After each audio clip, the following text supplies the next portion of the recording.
Salve, salve pessoal! Tudo bem com vocês? Sejam todos bem-vindos ao programa Aprenda a Passar na Prova da OAB com o professor Marlon, onde você vai sair daqui aprendendo formas e maneiras de como passar na segunda fase do exame da OAB em Direito Penal, aprendendo mais em menor tempo. Me chamo Marlon Beraldo e o nosso tema do episódio de hoje são as 3 estratégias para nunca mais você errar na resposta do réu na segunda fase da OAB. Vamos lá? Bom, imagine que você precise apresentar uma peça de resposta à acusação, a famosa resposta do réu. E diante disso, você pode se perguntar: como eu apresento a resposta? Como eu sei que se trata da peça de resposta à acusação? Qual é o caminho para eu entender como uma peça de resposta deverá ser elaborada? E outras regras que você possa imaginar. Diante disso, nós aqui vamos elencar 3 estratégias para você mandar muito bem na peça de resposta do acusado, ou, se você preferir, na peça de resposta à acusação. Primeira estratégia. A primeira estratégia é você compreender quando que a peça de resposta é a peça adequada para ser apresentada. Como eu sei que se trata da peça de resposta à acusação? Para você entender essa primeira estratégia, é importante você compreender a sistemática processual. Então imagine que ocorreu um fato criminoso, este fato foi objeto de investigação criminal, coloquemos a figura do inquérito policial. Esse inquérito policial ele foi concluído e encaminhado ao autor da ação penal, seja o Ministério Público na ação penal pública, seja o querelante na ação penal privada. Vamos ficar com o exemplo da ação penal pública, encaminhando o IP ao Ministério Público, que é uma compreensão mais simples para você entender nesse momento. Então imagine que o Ministério Público ele recebe esse inquérito policial, ele examina esse inquérito policial e ele entende oferecer a denúncia em relação ao agente. Diante disso, o promotor vai elaborar uma denúncia, motivando, justificando o porquê ele quer que aquela pessoa seja denunciada, e diante disso ele apresenta a denúncia para o juiz. Então, uma vez o promotor oferecendo denúncia, essa denúncia vai para o juiz. Se o juiz entender que existe justa causa para a mesma, em palavras mais simples, se ele entender que se trata de algo com razoabilidade, prova da materialidade do crime, indícios de autoria ou participação por conta daquela pessoa, o juiz ele recebe a denúncia, determinando a instauração do processo penal. E uma vez que esse processo penal é instaurado, o acusado precisa ser chamado à relação processual. O acusado será chamado à relação processual por meio da citação. Uma vez que ele recebe esta citação, chamado ao processo, diante disso ele poderá se manifestar em relação à acusação que foi feita pelo Ministério Público. Uma vez que este acusado ele possui direito ao princípio do contraditório, ele vai se manifestar em relação à acusação recebida. E essa manifestação nada mais é do que a peça de resposta à acusação. E aí vai ficando mais claro para você entender quando é possível a apresentação da peça de resposta à acusação. Sempre que instaurou o processo penal, o réu, o acusado, ele foi citado para se manifestar, ele recebeu uma citação para se manifestar. Nesse momento, só tem uma peça que poderá ser apresentada. Que peça é essa? É a peça de resposta à acusação. Então, a sua primeira estratégia para nunca mais errar na peça de resposta à acusação é entender que a mesma é apresentada quando o réu recebeu uma citação. A palavrinha mágica é a citação. E justamente ali terminou a marcha procedimental até o momento. Até o momento, a marcha procedimental se encontra com a citação do réu. o réu citado vai apresentar a peça de resposta à acusação, como regra geral, fundamentada lá nos artigos 396, 396-A do Código de Processo Penal.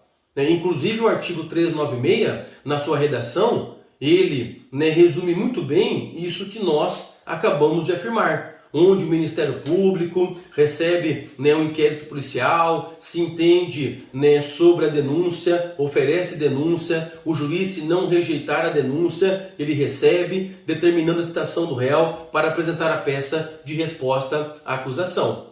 Não tem como ser diferente. Uma vez que eu possuo a citação do agente criminoso, ele deverá se manifestar por meio da peça de resposta à acusação. Lembrando que a citação no processo, ela ocorre uma única vez. E também apenas será citado o réu. A única parte da relação processual que vai ser citado é a figura do réu, o acusado ou réu, se assim você preferir. E uma vez que ele recebe tal citação, ele apresenta a peça de resposta à acusação. Essa é a primeira estratégia para você não errar na peça de resposta à acusação. Entender que se trata da peça de resposta, uma vez que o réu recebeu uma citação. Aqui vale uma observação importante. Qual observação? Existem, de maneira excepcional, duas situações onde, mesmo antes do juiz receber a inicial acusatória, receber, por exemplo, a denúncia, mesmo antes do réu receber citação, mesmo antes do réu apresentar resposta à acusação, este agente criminoso, que ainda não é réu, ele poderá se manifestar em relação à acusação que foi oferecida pelo Ministério Público. Quando isto é possível? Isto vai ser possível nos denominados crimes praticados por funcionários públicos contra a administração pública, bem como nos crimes de tráfico de drogas, elencado na Lei de Drogas de número 11.343 de 2006. Nessas duas hipóteses, crime praticado por funcionários públicos contra a administração pública e também nos crimes de tráfico de drogas, lá da Lei 11.343, o legislador entendeu que nesta ocasião, antes mesmo do processo penal começar, o agente criminoso terá a oportunidade de se manifestar, não por meio da peça de resposta à acusação, e sim por meio da peça de defesa preliminar, chamada defesa preliminar. Qual é a ideia da peça de defesa preliminar? A ideia é justamente apresentar para que o juiz não receba a denúncia, para que o juiz venha rejeitar a denúncia que foi ofertada pelo Ministério Público. Uma vez que o magistrado se convence com a defesa preliminar de que o processo penal não merece prosperar, evidentemente, ele vai fazer com que a denúncia que foi apresentada pelo Ministério Público seja rejeitada. Uma vez que eu tenho alguma conduta atípica ou porque falta algum pressuposto processual, alguma condição para o exercício da ação penal, entendeu o legislador, nesta oportunidade, garantir nessas duas hipóteses que o agente vem apresentar a peça de defesa preliminar. Aí você pode se perguntar assim, tudo bem, mas como eu sei que se trata de uma defesa preliminar? Você sabe porque o processo penal ainda não começou, mas também porque nesta oportunidade a figura do agente criminoso receberá uma notificação. Quando o agente receber notificação para se manifestar em relação a uma acusação que foi oferecida, você vai chegar à conclusão que se trata da peça de defesa preliminar. Uma vez que eu tenho a defesa preliminar, eu vou argumentar que o processo penal não seja instaurado. Não instaurando o processo penal, a acusação que foi oferecida será rejeitada. É claro, segundo entendimento majoritário, se o juiz não acatar a defesa preliminar, ele recebe a denúncia, ele determina a citação do agente e o agente agora vai apresentar a peça de resposta à acusação. Veja que interessante, nesses ritos que possuem defesa preliminar, uma vez apresentada ela, se ela não for acatada, o processo penal se instaura, o réu ele é citado e apresenta a resposta à acusação. Eu tenho primeiramente defesa preliminar e posteriormente resposta à acusação.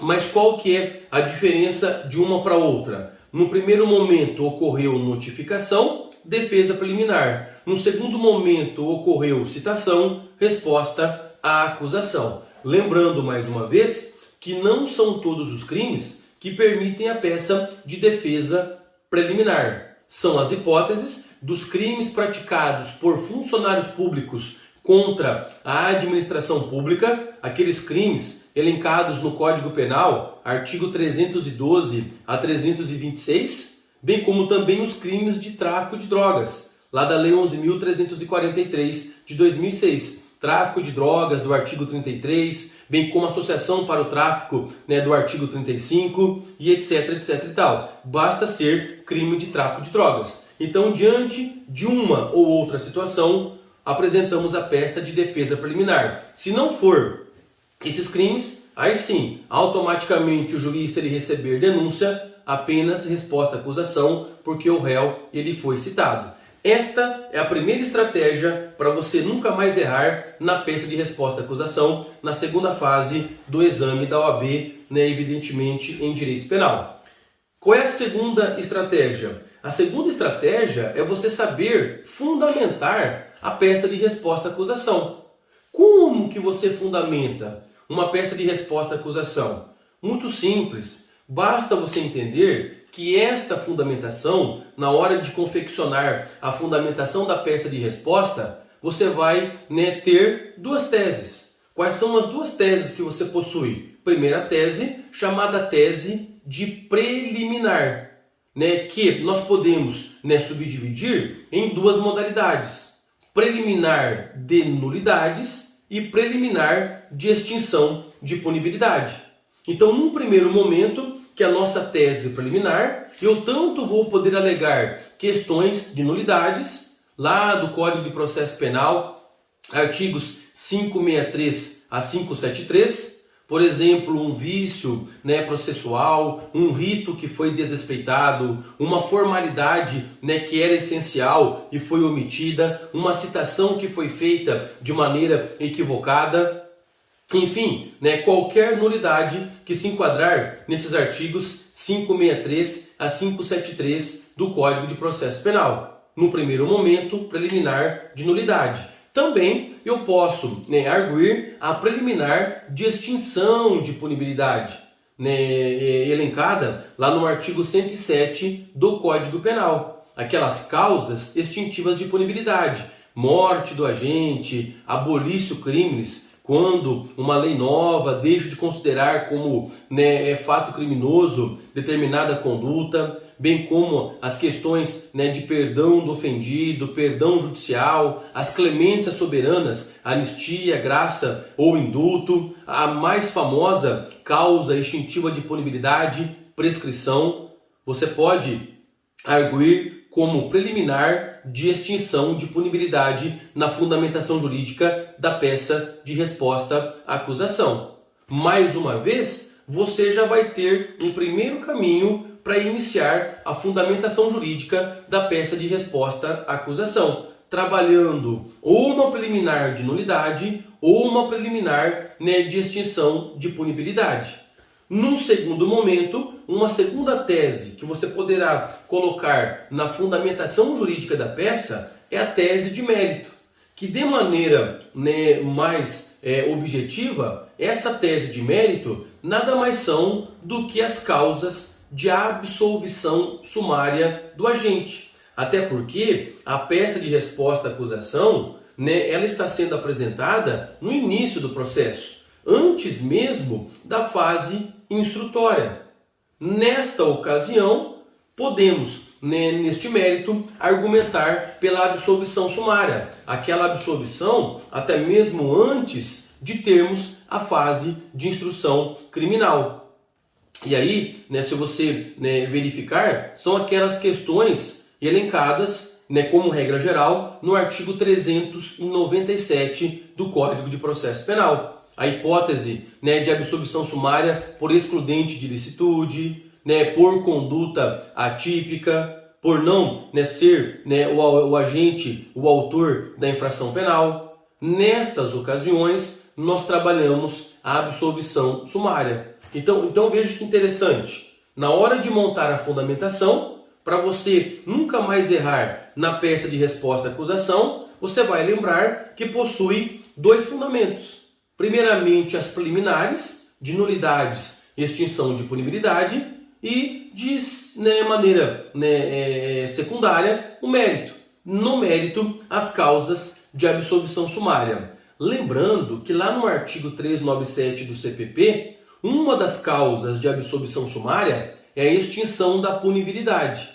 Então o legislador entendeu colocar a extinção de punibilidade lá no artigo 397 como uma causa, né, de absolvição sumária. Mas para a prova da OAB não tem nenhum problema você arguir como preliminar de extinção de punibilidade. Sem problema algum, tá? Só quando você for realizar o pedido da peça de resposta, você peça pela absolvição sumária da extinção de punibilidade. Sem problema algum. Obviamente, né, ali apenas, né, uma questão, né, do próprio, né, examinador, né, da prova da OAB, mas, né, não tem nenhuma dificuldade você trabalhar como preliminar e na hora de fazer o pedido colocar como absolvição sumária. Né, não tem dificuldade.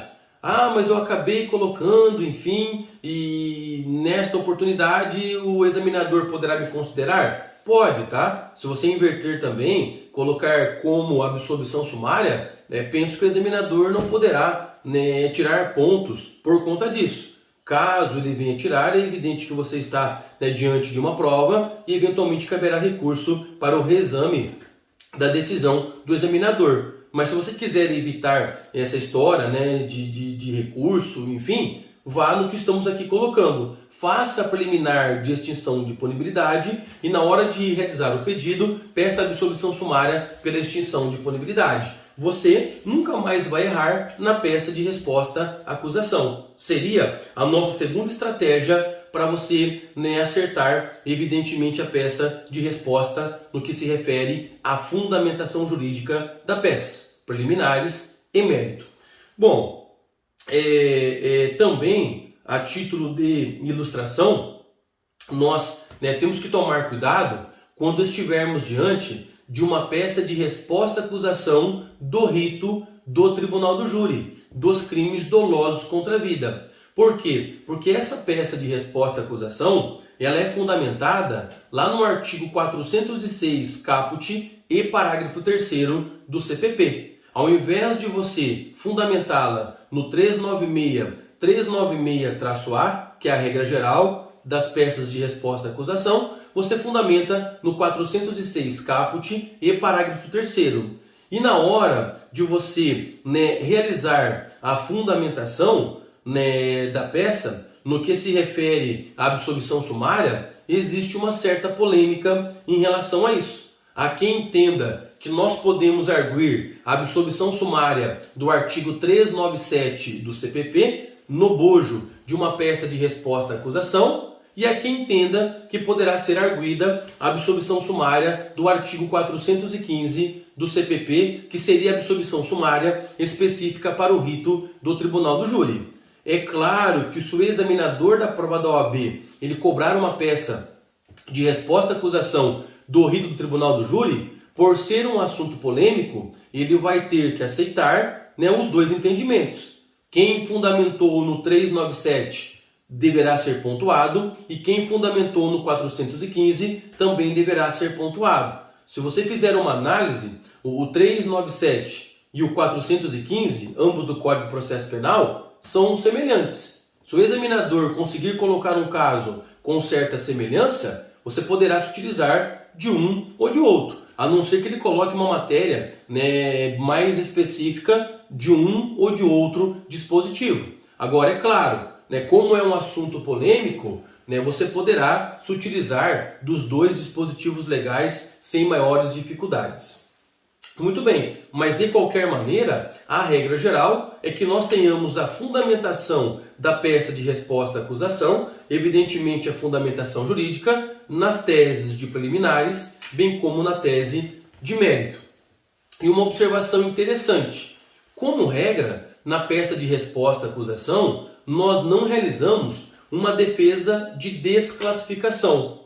Em outras palavras, desclassificar de um crime mais grave para um menos grave. Né? Vamos aqui exemplificar, de um furto qualificado para um furto simples. Como regra, nós não realizamos, né, uma tese de desclassificação. Até porque, né, toda a instrução criminal ainda está para ser realizada. A ideia primordial da resposta, uma vez acatada, é que o processo seja extinto. Quando eu peço uma desclassificação, é que esse processo penal ele vai continuar e também, né, poderá o agente responder pelo crime menos grave. Só que, de maneira excepcional, se com a minha tese de desclassificação eu conseguir fazer uma relação com uma preliminar ou com uma absolvição sumária, eu posso trabalhar a desclassificação na fundamentação jurídica da peça de resposta.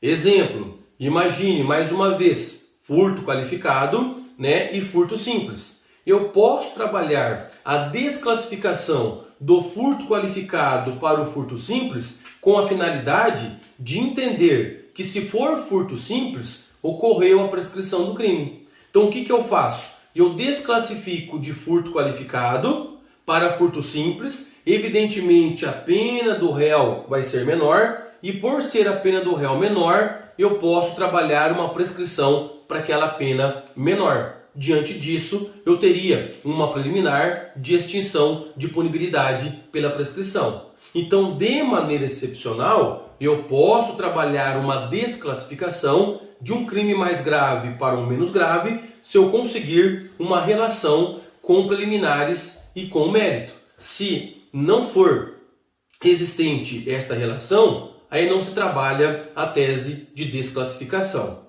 Muito bem, então seria, né, a nossa segunda estratégia para você nunca mais errar na peça de resposta à acusação. Lembrando, primeira estratégia, né, palavrinha mágica, citação. Como é que eu sei que se trata de uma peça de resposta à acusação? Porque o acusado, o réu, recebeu uma citação. Segunda estratégia, a fundamentação jurídica da peça de resposta, tanto preliminares, né, extinção de punibilidade e nulidades, bem como mérito, absolvição sumária e, de maneira excepcional, a possibilidade de uma tese de desclassificação se existir relação com preliminar ou com mérito. E uma terceira estratégia, né, seria o prazo para apresentar a peça de resposta à acusação. Se você verificar nos termos do artigo 396 do Código de Processo Penal, para apresentar a peça de resposta à acusação, o acusado possui o prazo de 10 dias. A peça de resposta é uma peça marcada por prazo. E aí, qual que é o segredo disso? Se você se recorda, lá, né, na prova da OAB, as petições que possuem prazo, o examinador quer que você coloque como data da peça o último dia daquele prazo. Com qual finalidade? A finalidade é a de que você saiba contar prazo. A ideia do examinador é saber se você sabe contar prazo. E como você demonstra isso? Indicando para ele o último dia do prazo como data da peça. E isto, pessoal, é algo que com certeza pontua na prova da OAB. E aí você pode se perguntar, como eu sei, né, a contagem desse prazo? Como eu conto esse prazo? Muito simples. O prazo de 10 dias para apresentar a peça de resposta à acusação, ele é contado pela regra processual penal. Que regra é essa? É aquela elencada no artigo 798, parágrafo 1º do Código de Processo Penal. Ou seja, né, você vai computar levando em consideração o dia que o réu recebeu citação.